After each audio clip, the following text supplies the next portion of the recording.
TIFU by tying a Mormon missionary to a rope and swinging him like a tire's wing. Here's a true story for you.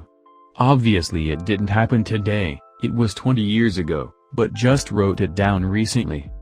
I was a Mormon missionary in Colorado. I'm no longer a Mormon nor a missionary, but that isn't part of this story. I was what we called the zone leader, which means I was the leader of 24 other missionaries, 12 companionships, and for background, on a mission you are not called by your first name, you are known as elder instead.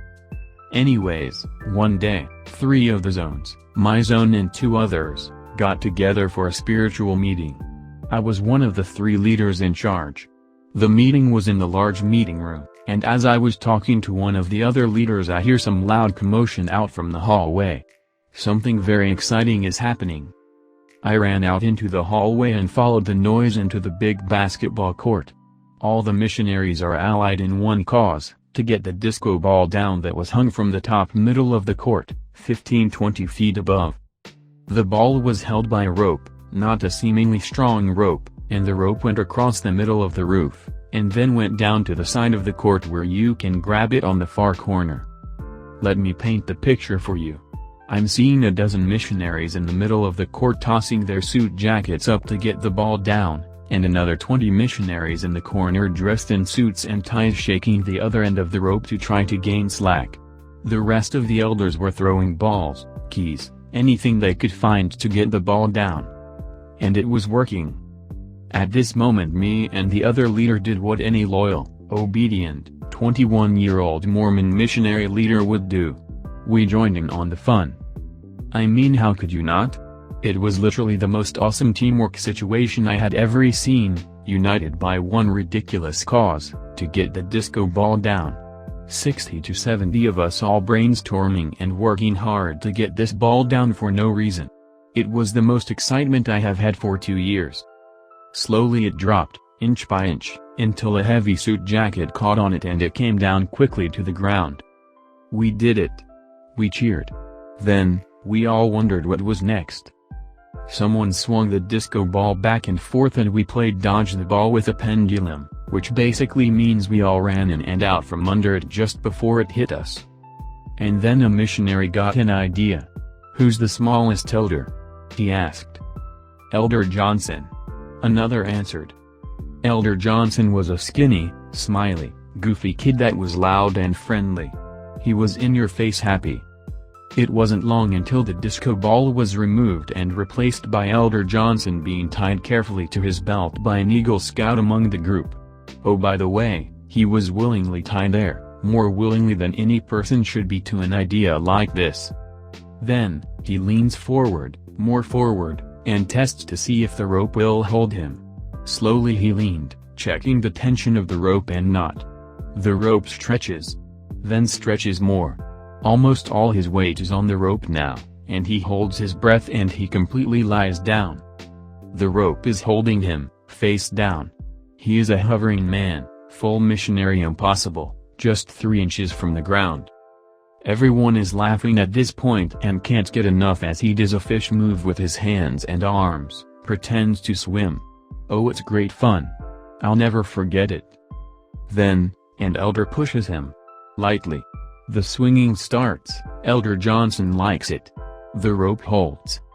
A little more pushing, a little more swinging, then more pushing, more swinging, higher and higher.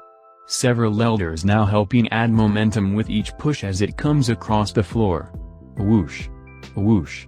As Elder Johnson moves faster and faster, it now requires an underdog style of push where elders from the ground need a running start to give him more boost.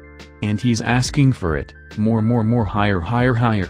Elder Johnson screams with the Doppler effect in his screams. We're all yelling and screaming with excitement too.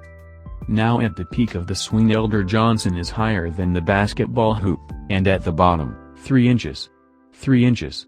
And as I realize this fact I start to panic. For some reason this panic caused me to run backwards towards the door. As I ran I hear a loud bang. Then silence.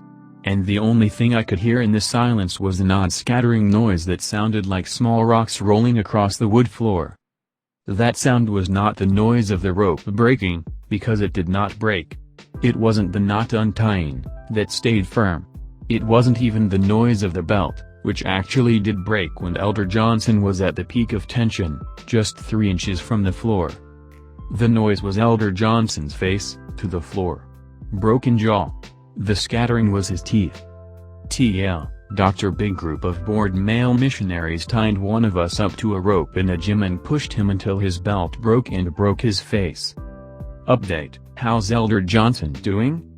One thing to know about Mormon culture is that we tuck bad things away and never speak of them again, pretending they've never happened. The leadership has even gone great lengths to change scripture, history, and get rid of mistakes. One of the first of these examples is when the church burned down a whole printing press in 1844. Who was writing truths about them? See Note Expositor. This trickled down to mistakes at a member and family level. We never talked of failures or mistakes. The communication is very broken. To add to this, as missionaries we didn't have phones, weren't allowed to use the internet, and in fact were only allowed to call home on Mother's Day and Christmas.